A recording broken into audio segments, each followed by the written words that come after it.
오늘 주시는 하나님 말씀 보겠습니다. 시편 132편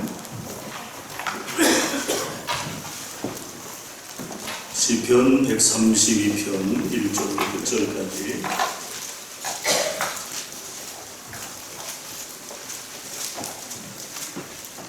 제가 한 절 여러분들 한 절 우리 교독해서 말씀을 읽겠습니다. 제가 먼저 읽습니다. 여호와여 다윗을 위하여 그의 모든 겸손을 기억하소서.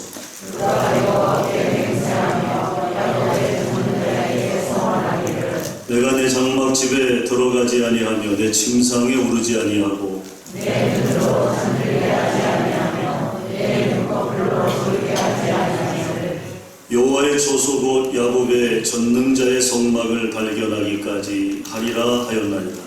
우리가 그것이 에브라임에 있다함을 들었더니 나무 안에서 찾았도다. 우리가 그의 계신 곳으로 들어가서 그의 발등상 앞에서 엎드려 예배하리로다.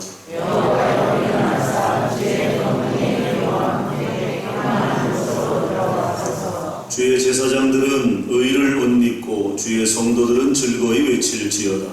주의 종 다윗을 위하여 주의 기름 부음 받은 자의 얼굴을 여호와께서 다윗에게 성실히 맹세하셨으니 변하지 아니하실지라. 이르시기를 내 몸의 소생을 내 왕위에 둘지라. 내 자손이 내 언약과 그들에게 도전하는 내 증거를 지킬지인데 그들의 후손도 영원히 내 왕위에 앉으리라 하셨다. 여호와께서 시온을 택하시고 자기 거처를 삼고자 하여 이르시기를 이는 내가 영원히 쉴 곳이라. 내가 여기 내가 이 성의 식료품에 풍족히 복을 주고 떡으로 그 빈민을 만족하게 하리로다. 내가 그 제사장들에게 구원을 보이리니 그 성도들을 즐거이 지키리라. 내가 거기서 다윗에게 뿔이 나게 할 것이라. 내가 내 기름 부음 받은 자를 위하여 등을 준비하였도다. 내가 그의 원수에게 수치를 못 입고 그에게는 마음이 빛나게 하리라. 아멘. 주님이 당신을 사랑하십니다.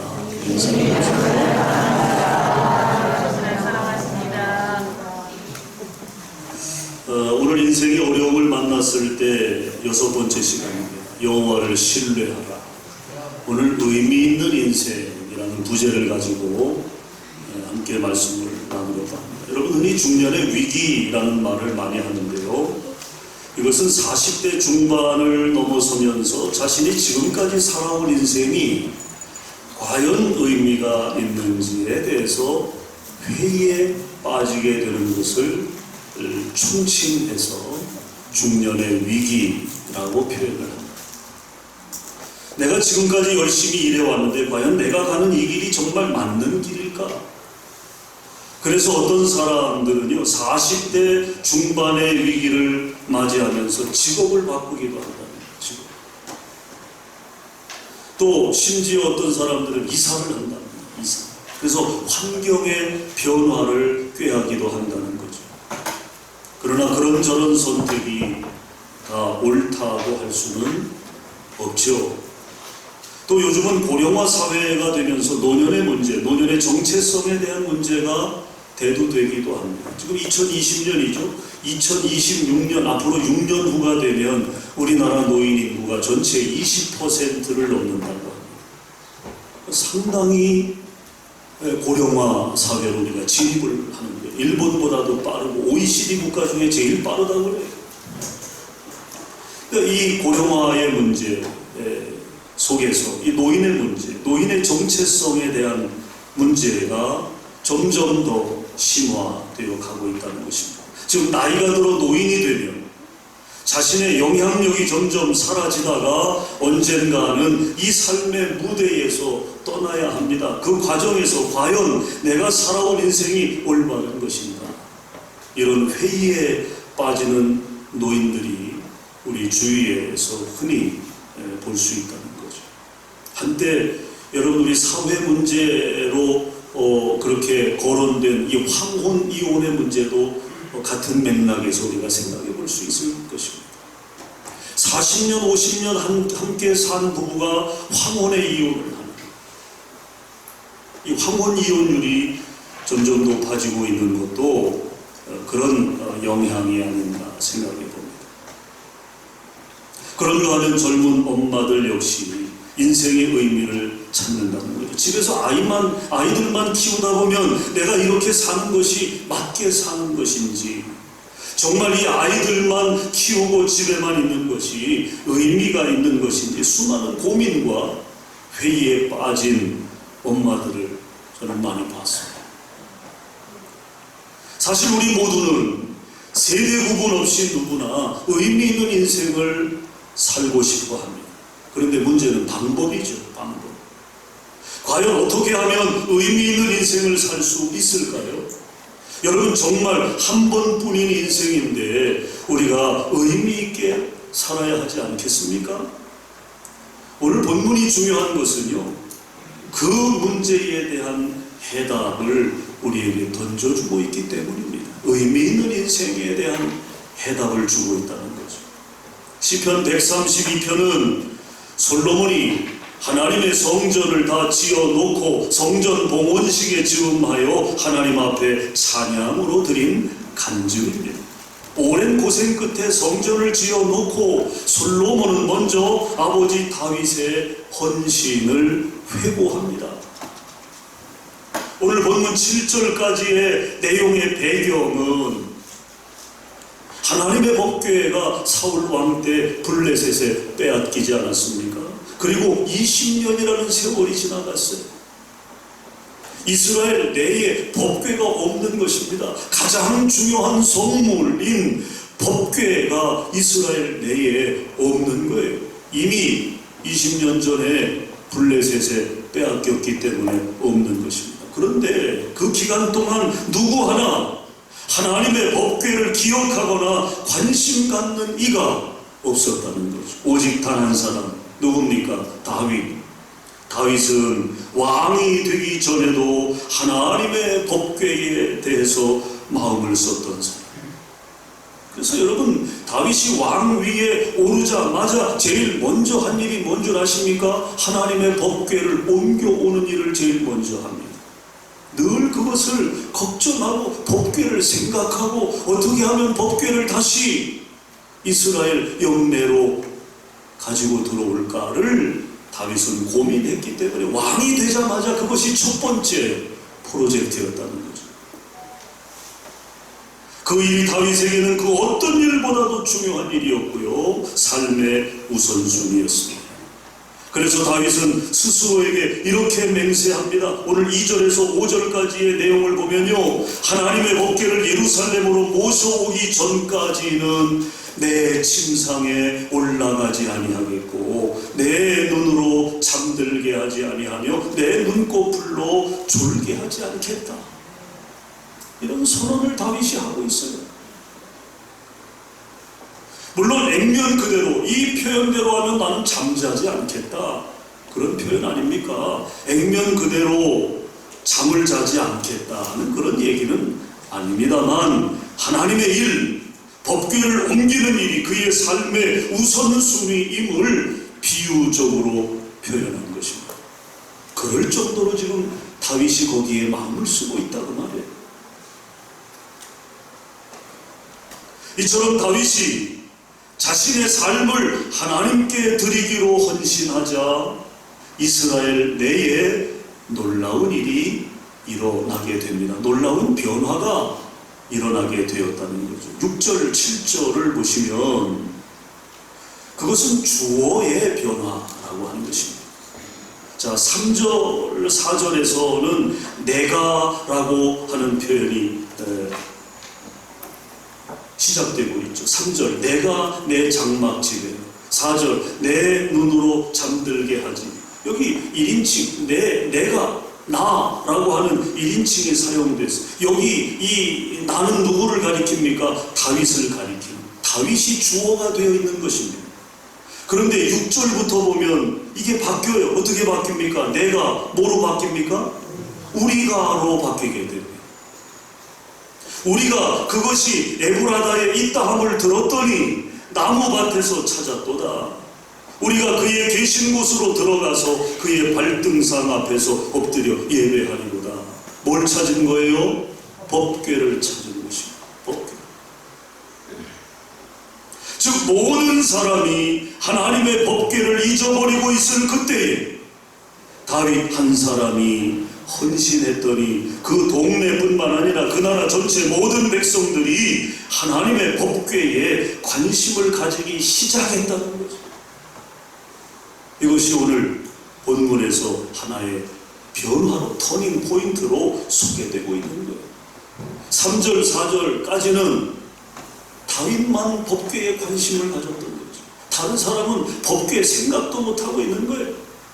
그런데 다윗이 거기에 집착을 하고 마음을 쓰고 하나님의 일에 최선을 다하고자 하는 그의 열정이 전염이 된 거예요. 전염이 돼서 이제는 동네 사람을 넘어 나라 전체 모든 백성들이 잃어버린, 빼앗긴 법궤에 관심을 가지기 시작했다. 이것이 성전을 다 지어놓고 부른 솔로몬의 노래입니다. 여러분, 성전이 다 완공되고 그 웅장한 성전을 바라보는 솔로몬의 마음이 어떠했을까요? 야, 내 인생이야말로 의미 있는 인생이다. 그 성전을 바라보면서 솔로몬이 그 성전을 지었으니까 왜 그런 생각이 안 들겠어? 야, 내 인생이야말로 의미 있는 인생이구나. 뿌듯하고 보람되지 않았을까요? 그런데 그는 의미 있는 인생을 노래하면서 먼저 아버지 다윗의 공로와 그의 헌신을 얘기하고 있다라고 하는 것입니다. 오늘 내가 하나님 앞에서 이 성전을 봉헌한 것은 혼자만의 힘이 아니었다는 것입니다. 돌아보니 내 앞에 믿음으로 산 선조들의 수많은 믿음의 조약돌들이 놓여 있었기 때문이라는 거죠. 자신은 다만 그 조약돌들을 밟고 지나온 것에 불과하다고 솔로몬은 고백하고 있는 것입니다. 여기에 오늘 본문이 주는 참된 가치와 메리트가 있는 것입니다. 그러므로 우리가 의미 있는 인생을 살기 위해서 먼저 가져야 할 의식이 있는데 그것은 올바른 역사의식이라고 하는 것입니다. 역사는 뭐예요? 지나온 거죠. 지나온 과거입니다. 이 지나온 과거에 대한 올바른 의식을 가져야 한다는 말이죠. 사랑하는 여러분, 오늘 우리가 가지고 있는 역사의식은 어떤 것입니까? 한마디로 원망의 역사의식 아닙니까? 우리 정부나 정계를 여러분 보세요. 한결같이 누구 탓을 합니까? 전 정권 탓을 합니다. 전 정권. YS 때도 그랬고 DJ 때도 그랬고 또 지금도 그렇고 우리 주변에 보면 남 탓의 달인들이 얼마나 많은지 몰라요. 그냥 뻑하면 남 탓하잖아요. 남 탓. 그래서 우리 속담에 잘 되면 누구 탓? 내 탓. 못 되면 남 탓. 조상 탓. 그렇죠? 이것이 우리들 마음속에 심겨져 있는, 그러니까 우리네 의식이 그렇다 보니까 그렇게 속담으로도 나오는 거죠. 속담. 잘 되면 내 탓, 못 되면 조상 탓. 우리는 자꾸 남의 탓을 한다고 말이에요. 우리는 과거를 좋게 바라보지 못합니다. 왜 많은 사람들이 현재를 불행하게 살아가는지 아십니까? 그 이유는 우리가 올바른 역사의식 속에서 과거를 바라보지 못하기 때문이고 하나님의 눈으로 역사를 해석하지 못하기 때문입니다. 그래서 어떤 철학가는요, 인생을 낚시꾼에 비유를 했어요. 낚시꾼. 인생이란 현재의 시간에 서서 과거의 연못에 낚싯대를 들이고 있는 낚시꾼이다. 옳은 말입니다. 옳은 말. 참 비유 적절하다. 그렇게 생각합니다. 즉 과거라는 연못 속에는요, 행복도 있고 불행도 있습니다. 그 연못 속에 말이죠, 행복도 있고 불행도 있다는 거예요. 아무리 좋은 부모 밑에서 자라나도 그 부모 밑에서 받은 상처와 섭섭함이 있을 수 있는 거예요. 왜 그렇습니까? 사람은 완벽하지 않기 때문이죠. 아무리 좋은 선생님을 만나고 좋은 학창 시절을 지냈다고 해도 되돌아보면 불행과 행복이 동시에 존재한다는 것입니다. 문제는 우리가 현재의 시간에 서서 과거에 있었던 행복과 불행의 연못 속에서 무엇을 끄집어내고 있느냐라고 하는 것입니다. 무엇을 끄집어내고 있느냐. 어떤 사람은 늘 자랄 때 상처받은 것만 끄집어냅니다. 그래서 그 인생이 불행할 수밖에 없는 겁니다. 학창 시절에 늘 아이들에게 따돌림 받았던 것만 생각합니다. 그 인생이 불행한 것은 너무나 당연한 거죠. 그래서 그는 과거에 얽매여 오늘의 이 귀한 시간을 의미 없게 흘려보내고 마는 것입니다. 여러분 가만히 생각해 보세요. 우리가 과거를 생각할 때 내가 행복한 것을 끄집어내고 있나 아니면 불행했던 것들을 끄집어내고 있나. 의외로 많은 부분에서 우리가 과거의 상처들을 다시 되씹는 경우들이 많다는 거예요. 여러분, 과거의 상처를 우리가 다시 끄집어내면 우리 마음이 어떻습니까? 다시 어두워지죠. 다시 어두워지죠. 과거의 상처를 끄집어내면서 행복해하는 사람이 있을까요? 그런 사람은 없습니다. 사랑하는 여러분, 여러분의 삶이 의미 있는 삶이 되기를 원하십니까? 그렇다면 먼저 그리스도 안에서 과거를 올바로 해석하게 되시기를 주님의 이름으로 축원합니다. 우리는 올바른 긍정의 역사의식을 가지는 것이 필요하다는 거예요. 그 과거라고 하는 연못 속에는 불행도 있고 행복도 있어요. 그 왜 불행을 끄집어내느냐고요. 좋았던 것, 행복했던 것 다시 우리가 리마인드하면 뭔가 우리의 삶에 기쁨이 있고 행복이 있는 그런 것들을 우리가 끄집어낼 수 있어야죠. 여러분 솔로몬 보세요. 성전을 건축하기까지 왜 어려움이 없었겠습니까? 얼마나 몸부림치고 애쓰면서 그 성전을 완성했겠습니까? 정말 많은 고생을 했을 거예요. 요즘처럼 무슨 기계가 좋습니까? 예, 요즘은 뭐 건물 하나 짓는 거 여러분 얼마나 빠르고 쉽습니까? 과거에 비하면 과거는 일일이 사람의 손으로 다 벽돌 한 장 한 장 다 쌓아 올리고 우리 소태교회도 지을 때 벽돌 한 장 한 장 다 쌓아 올린 거 아니겠어요? 근데 요즘 현대식 건물 짓는 거 보면 그냥 크레인 갖다가 탁탁 붙이잖아요. 그냥 마치 조립 건물 짓듯이 그냥 벽도 붙이고 바닥도 붙이고 지붕도 붙이고. 그래서 지나가다 보면 여기 뭐 짓는구나. 터 닦고 놓고 또 지나가다 보면 벽 세워졌네. 또 지나가다 보면 건물이 다 됐네. 솔로몬 때는 그렇지 않았어. 건물 하나 짓는 것이 얼마나 여러분 많은 수고와 또 많은 노동과 또 노력이 필요했겠습니까? 성전을 짓는데 솔로몬은 몸부림치고 애쓰면서 성전을 졌을 거예요. 정말 고생 많이 했을 겁니다. 그렇기 때문에 얼마든지 자신의 치적으로 돌릴 수 있었을 겁니다. 그러나 그는 그렇게 하지 않았다는 거죠. 봉헌식에서 그는 이렇게 노래합니다. 과거를 돌아보고 오늘의 나를 살펴보니 내가 이 모든 일을 이룬 것이 아니오 아버지 다윗의 헌신이 그곳에 있었다고요. 할렐루야. 다윗뿐만 아니라 수많은 신하들이 헌신했고 온 백성들이 다윗의 뒤를 쫓아 성전 지을 디딤돌을 다 만들어 놔서 솔로몬 자신은 너무 쉽게 오늘 이 자리에 이르렀다고 고백합니다. 그래서 그는 하나님께 찬양하고 감사할 수 있었다는 거죠.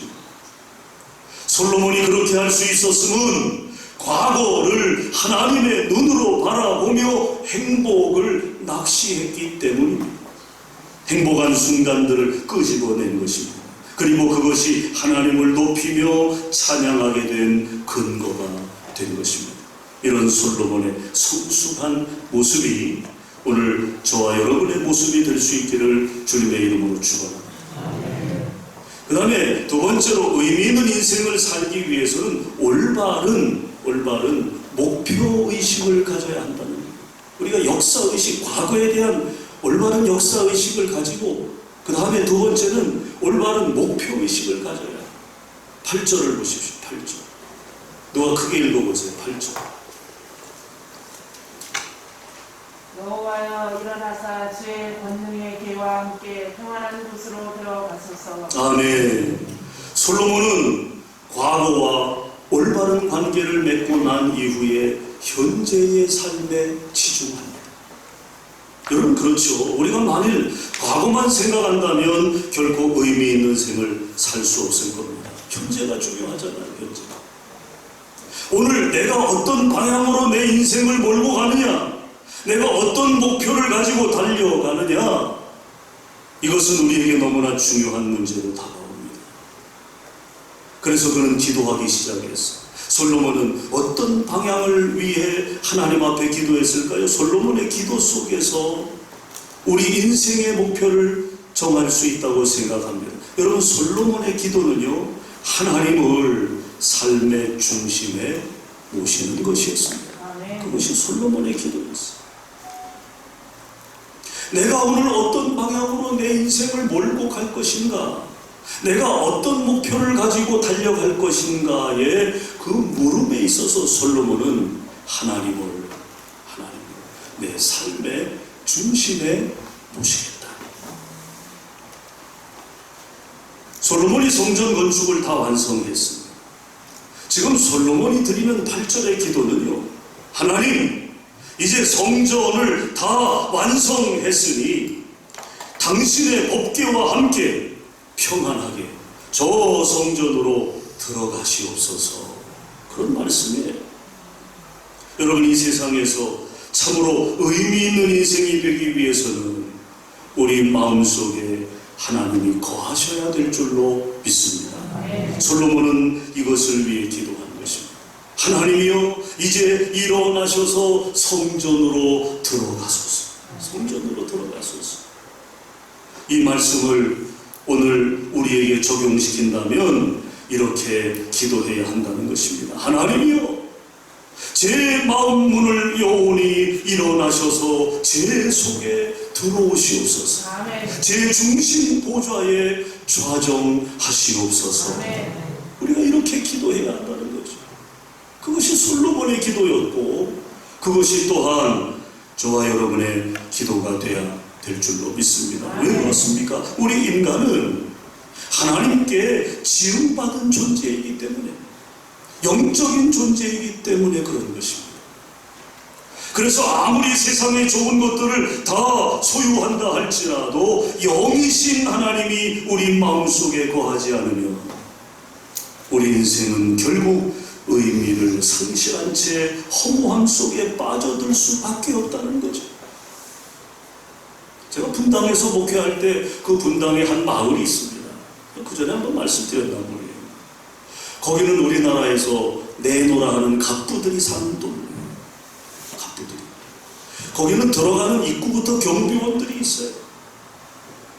제가 그 주변을 이제 신방차 이렇게 갔다가 그 동네를 본 기억이 있습니다. 담이 얼마나 높은지요. 우리 교회 높이보다도 더 높은 것 같아요. 담이. 안이 보이질 않아요. 그냥 무슨 성벽만 이렇게 세워놓은 듯한 그런 마을입니다. 그리고 군데군데 그 뭡니까?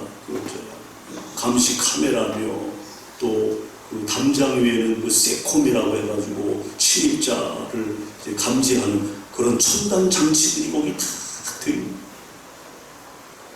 얼마나 불안하면 그렇게 살겠어요. 얼마나 불안하면. 세상에 좋은 거 다 소유해봐야 소용없는 겁니다. 우리가 소위 부러워할 만한 어떤 그런 조건을 가진 사람들, 여러분 그 이면에 가서 그들의 삶을 보면요, 피폐하고 인간적이지 못한 그런 면면들이 얼마나 많은지. 여러분, 재벌의 형제들 싸우는 거 보세요. 그런 거 보면 우리가 단적으로 할 수 있지 않습니까?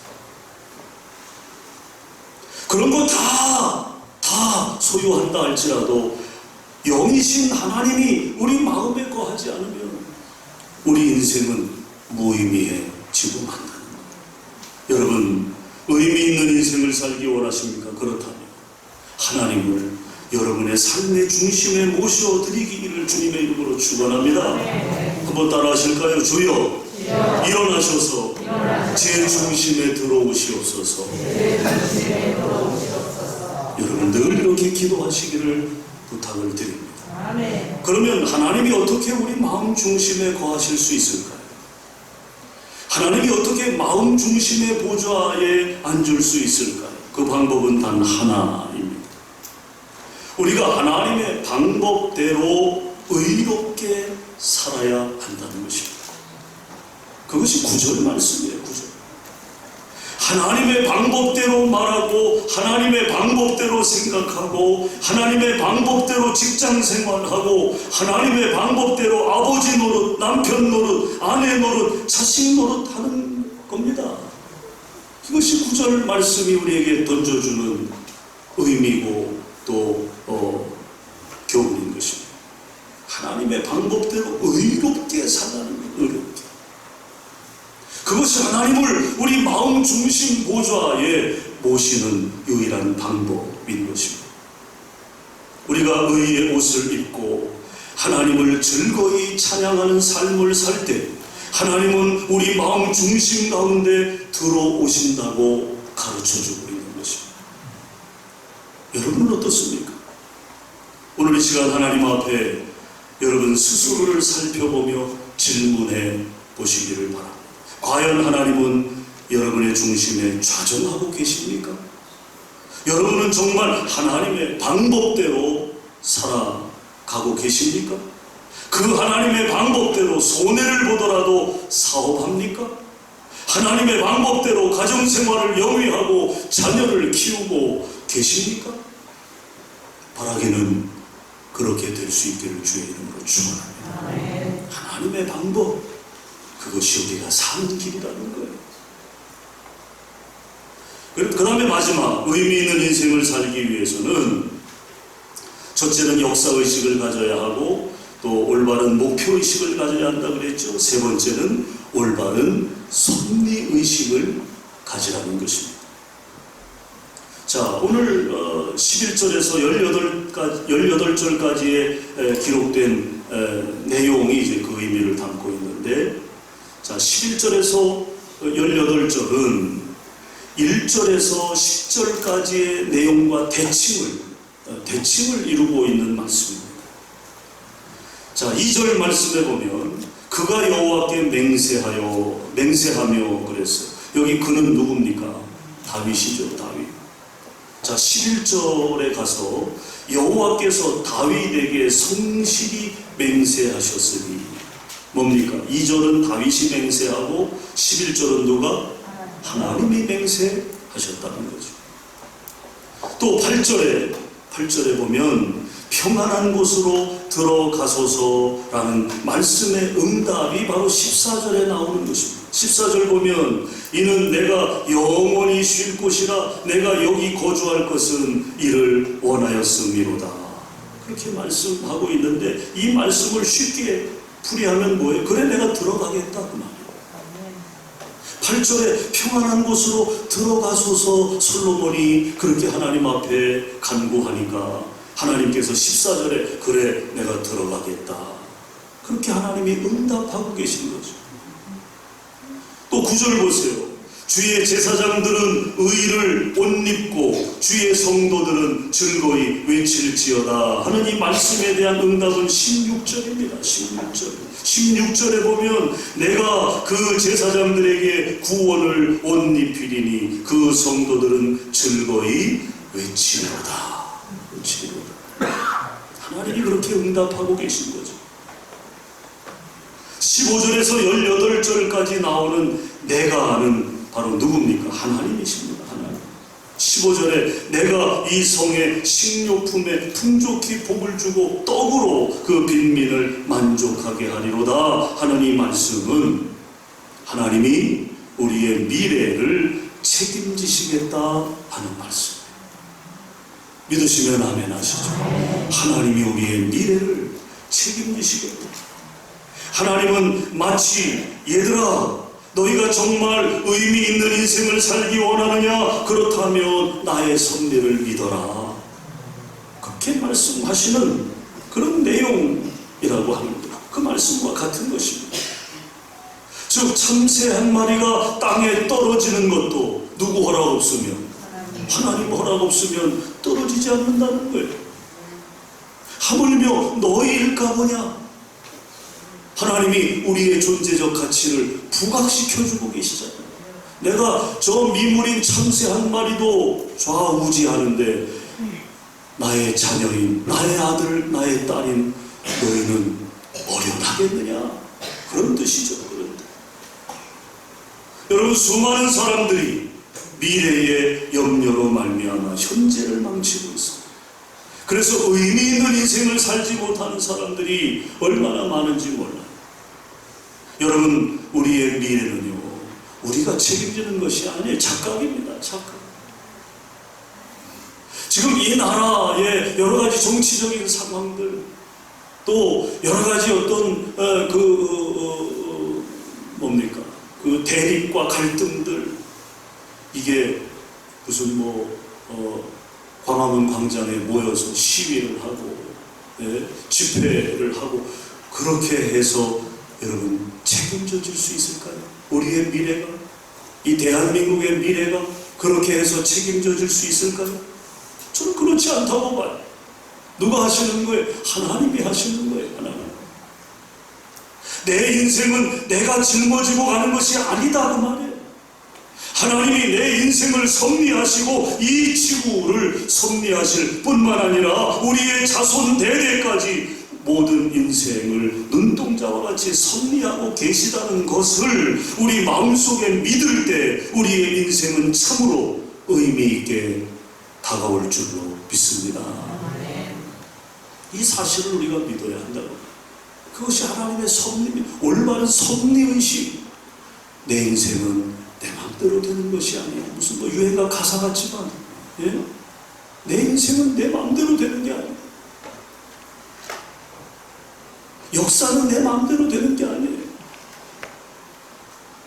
지금 온 인류가 코로나19 퇴치를 위해서 애를 쓰고 노력하고 있지만 그게 여러분 사람의 힘으로 될 문제는 아니다. 우리가 인정하잖아요. 미국 트럼프 대통령이 코로나에 감염이 됐어요. 지금 격리 중에 있잖아요. 사람의 힘으로 막을 수 있는 게 아니에요. 다 하나님의 섭리 안에 있는 것입니다. 왜 하나님이 우리에게 이런 바이러스를 주셨는가를 우리가 생각해 봐야 되겠죠. 무엇 때문에 주셨을까? 무엇을 위하여 주셨을까? 이 코로나19가 인류 역사에 어떤 의미를 던져줄까? 그런 것들을 우리가 생각하면서 하나님의 섭리를 찾는 것, 그것이 마땅하다고 봅니다. 예화 하나 하고 마치겠습니다. 아서 골든이라고 하는 사람이 있었어. 그리스도인 작가입니다. 그러나 그는 어느 날 무력증에 빠지고 말았습니다. 아무것도 하고 싶지 않은 거예요. 우리가 그럴 때가 있잖아요. 어떤 그런 무력감에 사로잡혀 계신 분이 계시다면 오늘 이 예화가 여러분에게 도움이 될 수 있기를 바랍니다.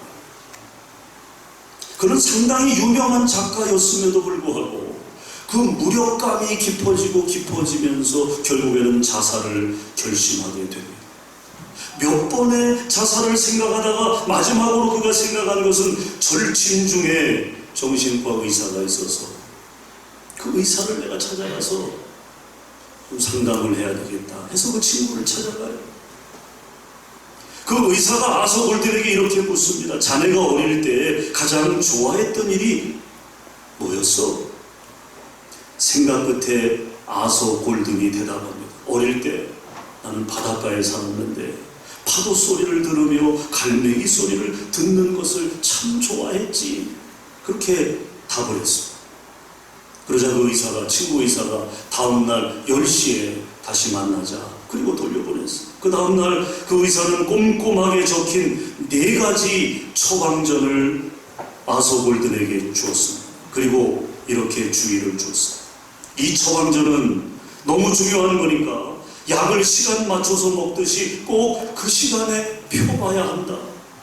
그렇게 주의를 주었습니다. 그리고 이 처방전을 아서골든이 자란 그 고향, 그 바닷가에 가서 펴보라고 권면했어요. 그런 처방전을 가지고 자기의 고향으로 갔습니다. 아침 9시에 첫 번째 처방전을 뜯었습니다.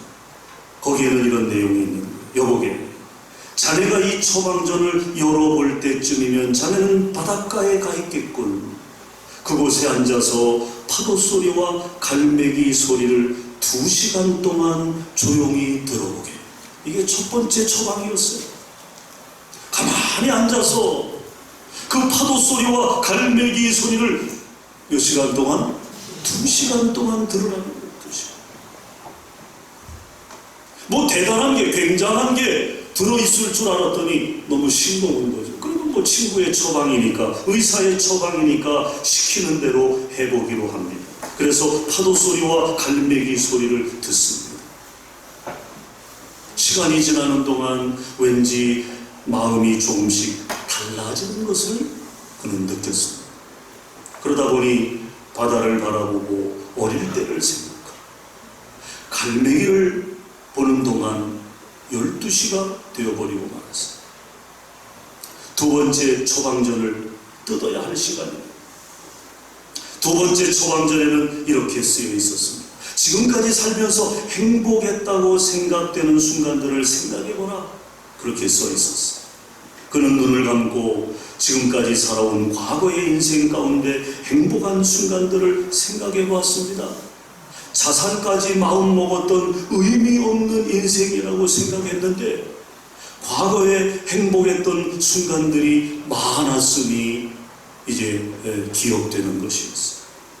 친구들과 바닷가에서 씨름하던 일, 또 수영하며 물장구 치던 일, 저녁 늦게까지 놀고 있으면 어머니가 자기의 이름을 부르면서, 이거 우리하고 똑같은 것 같아요.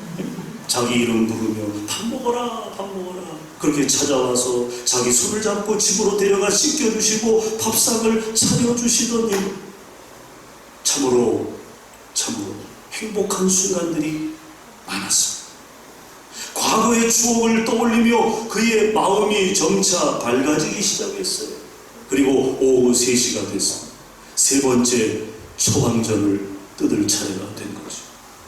뜯어보니까 이렇게 써있는 거예요. 지금부터 자네의 마음속을 자세히 들여다보게, 그리고 자네가 지금까지 살아온 인생의 동기가 무엇인지, 의미가 무엇인지 꼼꼼히 되씹어보게. 그렇게 써 있었어요. 그는 몇 시간 동안 자기가 인생을 살아온 동기와 또 그 마음을 들여다봅니다. 그리고 나서 그는 깜짝 놀라게 됩니다. 아서골드는 그리스도인이었어요. 당연히 자신의 마음속에 하나님이 계실 줄 알았습니다. 그런데 그 바닷가에서 자신의 마음을 들여다본 그 순간 그의 마음속에는 하나님이 아니라 세상의 모든 것들이 가득 차 있었다는 거죠. 그동안 하나님의 영광을 위해 글을 쓴다고 밥 먹든 얘기했지만 마음속에는 하나님이 없었어요. 왜 글을 썼는가? 자기 스스로에게 묻습니다. 그러자 들려오는 답은 자신의 명예를 위해, 수입을 위해 글을 썼던 자기 자신의 독백이 들려오는 거죠. 이 사실을 발견한 그는 눈물이 쏟아지기 시작했습니다. 울면서 하나님과 자신의 마음을 바라보며 탄식합니다. 하나님, 내 마음에 하나님이 안 계시군요. 하나님이 어느새 내 가장자리에 존재합니다. 울다 보니 어느덧 6시를 맞았습니다. 이제 마지막 처방전을 뜯어야 할 시간이 된 것입니다. 뜯어보니 여보게, 이제 자네의 죄를 자백할 시간이네. 자네가 자백할 죄들을 모래사장에 모두 써보게 하라. 그는 울면서 참으로 회개하며 모래사장에 글을 써내려갔어. 올바르게 산 줄 알았는데 왜 그렇게도 잘못 산 것이 많은지, 아내와 자녀에게 잘못한 것, 하나님 중심으로 살지 못했던 것, 쾌락을 위해 산 것, 이 모든 죄를 모래사장에 다 써내려간 겁니다. 그 처방전에 있는 대로 모든 것을 다 써놓고 한 곁에 물러나 하나님께 이 죄를 용서해달라고 그는 간절히 기도했습니다. 어느새 바다에는 해가 지고 밤이 찾아오고 있는 그때에 아서 골든이 일어나 보니 놀라운 일이 일어난 거죠. 놀라운 일이. 그가 많은 죄들을 기록해 놓은 모래사장은 밀물에 깨끗이 씻겨져 있었기 때문입니다. 그것을 바라보는 순간 하나님이 자신의 모든 죄들을 용서하셨음을 그는 깨닫게 되었다는 것입니다. 그는 일어나 주님을 찬양하며 삶의 의미를 다시 찾고 그리스도인 작가로서의 삶을, 사명을 그는 아주 멋지게 이루어갔다고 하는 아서 골든의 간증입니다. 간증. 이것이 리더스 다이제스트에 실린 그의 간증 내용이었습니다. 사랑하는 여러분, 여러분의 인생은 어떻습니까? 여러분 누구나 인생에 어려움은 있을 수 있습니다.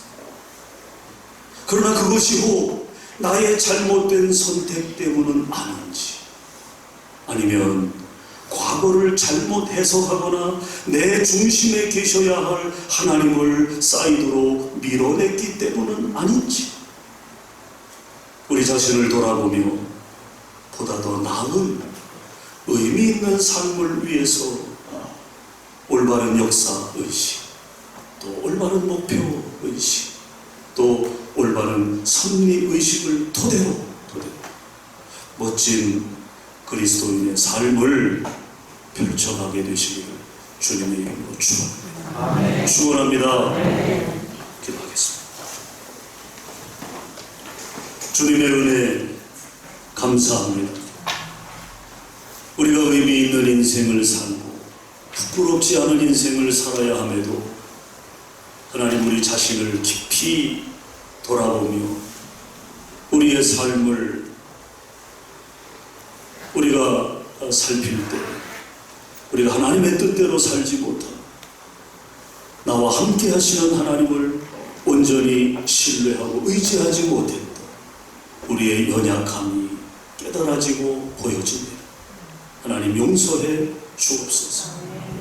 아서 골든처럼 때로는 우리의 삶에 인생의 위기가 찾아온다 할지라도 다시금 우리 자신을 돌아보고 우리의 삶 가운데, 경험된 삶 가운데 하나님께서 허락해 주신 놀라운 은혜와 사랑을 우리가 곱씹으며 그 안에서 힘을 얻게 하시고 우리의 미래적 삶을 하나님과 동행하며 하나님의 뜻을 위하여 나아갈 수 있는 용기와 능력을 우리 가운데 부어주셔서 의미 있는 인생으로 다시금 힘차게 도약해가는 하나님의 거룩한 백성들이 되도록 축복해 주시옵소서. 예수님 이름으로 기도합니다. 아멘.